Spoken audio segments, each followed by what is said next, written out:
Jumpa lagi di channel saya Weda Official.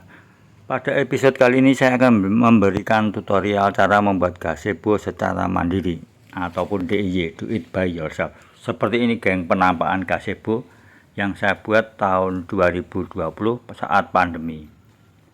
Dan ini beberapa paku payung sudah saya ganti pakai baut untuk gypsum atau plafon itu, karena kalau sudah cepat semua ini kena hempasan angin, paku payung bisa lepas seperti ini.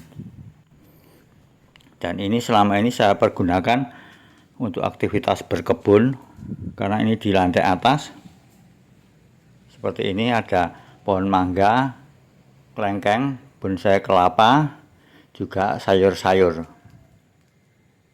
seperti ini.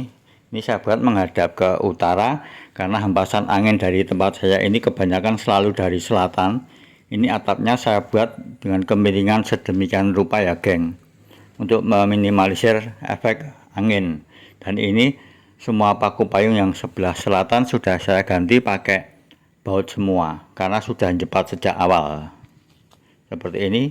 Dan ini penampakannya dari depan. Untuk selengkapnya bagaimana proses cara pembuatannya, kita simak videonya berikut ini. Check it out.